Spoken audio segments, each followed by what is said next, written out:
je veux juste vous dire que vous vous trompez. Enfin, je pense que vous vous trompez. xam nga lu tax bi Macky décidé ne du fanaan këram fanaanu fa.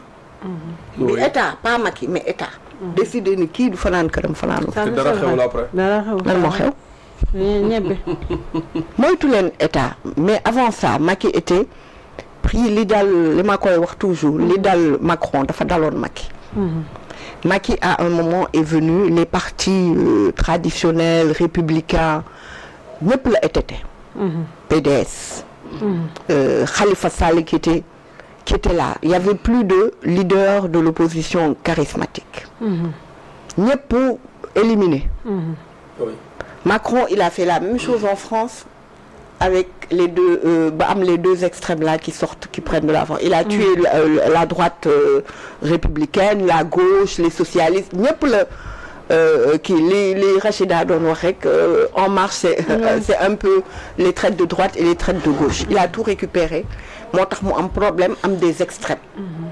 Macky quand il est venu c'est ça. Quand tu n'as plus les partis traditionnels qui restent républicains, tu te retrouves avec des extrêmes. te boobu mënul woon am capacité de réaction. Pourquoi? Parce que ñëpp gëmoon ni day éliminer Sonko. Macky face à la communauté internationale il devait laisser Sonko mënul woon def neneen lu Sonko déroulé ba ñëpp teg seen bët parce que bu ko jàppoon ñëpp ñooy jug ne ni mu def Karim Wade ni mu def Khalifa Sall. non état dafa am doole. nañ moytu di foog ni l'état c'est le président Diomaye. ou l'état c'est simplement un ministre ou un gendarme ou un truc c'est autre chose. Ils sont là pour veiller sur le président à son corps défendant. am na loo xam ne président bu ko bëggee def damay seetaan benn film américain. président bëgg yolleeku. waaye gars yi tout ñu dóor président bi ne ko mënoo dem foog nga ànd ak sa sécurité dañ ko téye te mu naan leen je suis le président xawma le chief exécutif ñu ne ko mënoo dem. xam nga c'est à son corps défendant il faut faire très attention. man de bu doon maay Sonko naa rafetal sama digganteeg Diomaye.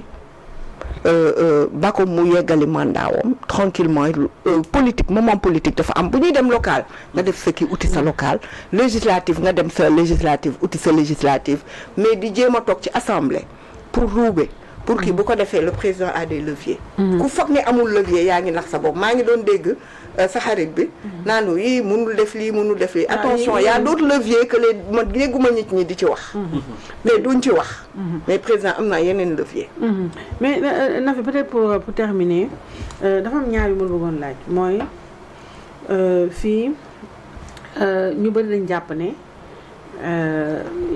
Diomaye aura du mal à gouverner sans le PASTEF sans ceci coalition Diomaye dëgërgul ak nangam ak nangam maintenant man laaj bi ma la bëggoon laaj mooy Diomaye ci boppam prédiroon na ne PASTEF bu continuer nii.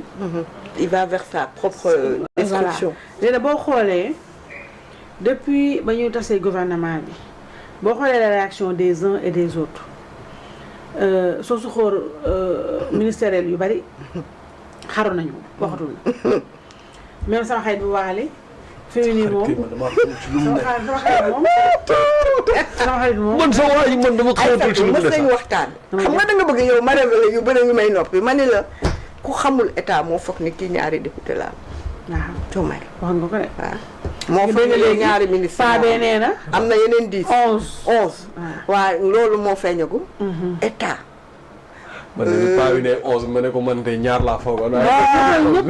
c'est extraordinaire. ministre yi nañ dem ba ci kanam xamu je le répète et je le répète xale yi ñi may seetaan état foofu la puissance de l'état est exponentielle. Diomaye mi jëlagul sax li mu soxla ci Pastef yëpp.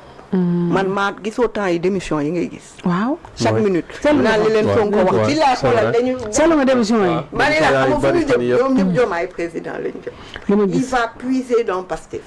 dans les cadres de Pastef. il va puiser. parce que Pastef c'est la base naturelle. il va puiser beaucoup dans Pastef et ce qui me fait mal. Sonko risque d'être déçu parce que quelque part moi j'ai beaucoup de compassion par moment parce que je me dis que lu bëri dañ ko bàyyi trop mu def et la seule personne qui lui tenait tête d'après ce que j'ai compris de leur histoire li ñu nettali c'est Diomaye oui. il n'a plus ça Ouais. donc moom il va en roue libre et tout ça te gis nga Diomaye mi dina jël ci Pastef dina dem jël dans l'opposition beaucoup dina jël ci parti traditionnel yi te ku foog ni coalition wam bii mooy coalition Diomaye la yàgg nañ ko wax Mais moi, c'est un problème pour ça, quoi, en fait.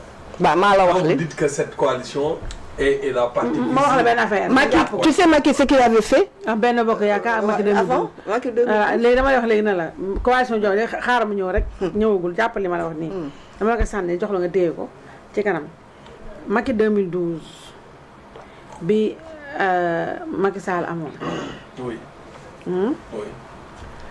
mooy coalition Diomaye bii Benno Bokk Yaakaar bi Macky Sall téye 12 ans moom la Diomaye yor ci suuf di nga dégg léegi Abdoulaye Wade amoon na fi CAP 21 ak PDS xoolal te xalaat balaa ngay xam ni lépp nekk majorité lan moo koy précipité sànq ba tey sama wax ci loolu lay tourner pour que ñi nekk ak Ousmane Sonko nañ waxtaan ak moom parce que xam nga lan mooy déterminer li doole Diomaye ci prochaine sànq bugguma ko woon wax bugguma ci dugg ñëwal liy déterminer doole Diomaye ak coalition Diomaye comportement Sonko la parce que képp bu Sonko demee di fa motion ñuy def lu leen neex loi bu ñëw ñu rejeté va le faire di saboter assemblée bi képp kuy républicain da ngay dem su jàpp ànd ak Diomaye pour faire face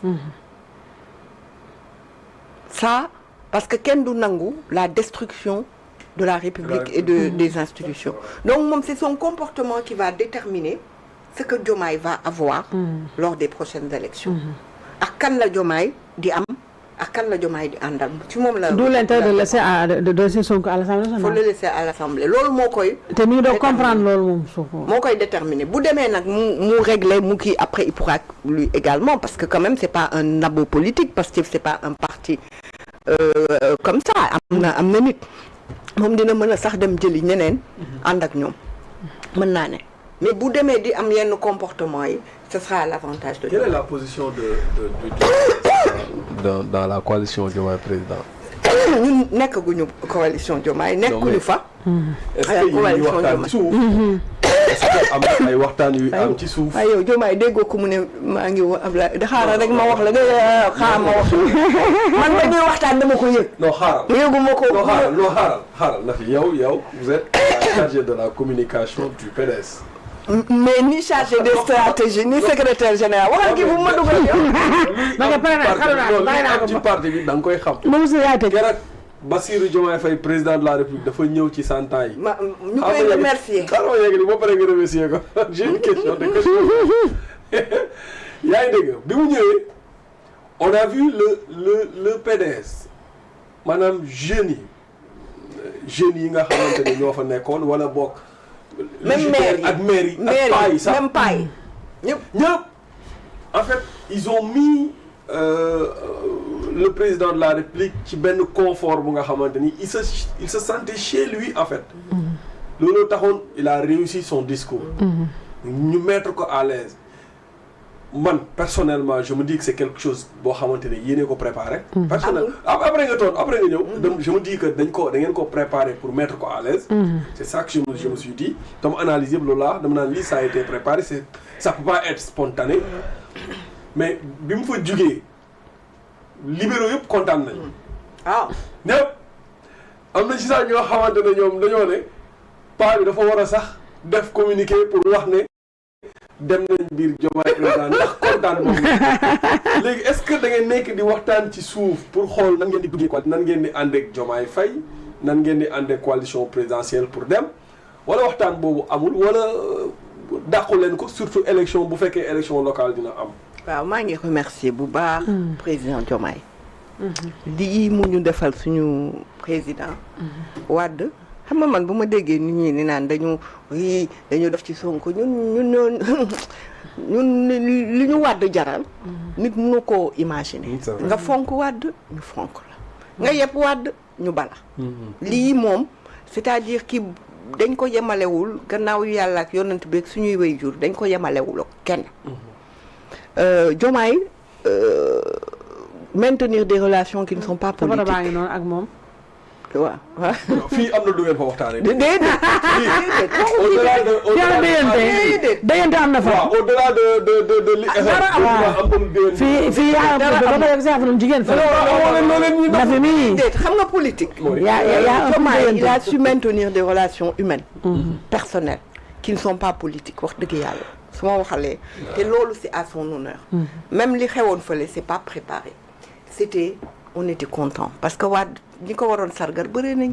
te defuñu ko. 80% de l'espace politique moom ay njabootam lañ. Diomaye jël yëf bi yenul ko boppam. def ko lii donc fierté on était fiers du président de la République. La nation qui rend honneur à Ablaye Wade ñun ñëpp gis nga foofu nit ñi dañ jooy ba dagg ay pas yu jooy ba seen. bi président di wax ñu koy gërëm di ko sant. maintenant sur l'aspect politique man yëgaguma coalition yëgaguma waxtaan politique.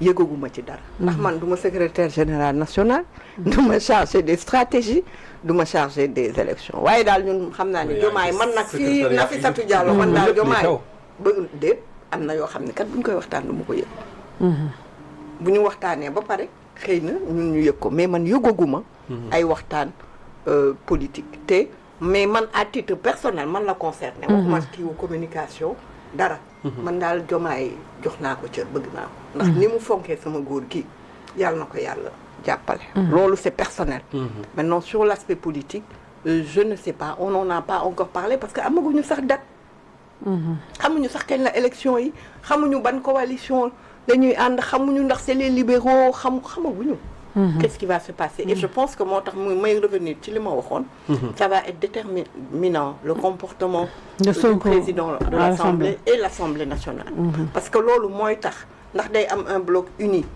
de la République pour le barrage, de la République pour le barrage wala day am les libéraux dañuy ànd wala day am coalition Diomaye ànd ak des membres de l'opposition je ne sais pas configuration bi c'est ce qui va se passer le contexte qui va beaucoup le déterminer mais man li ci suuf xaw ma ko mais je sais que les relations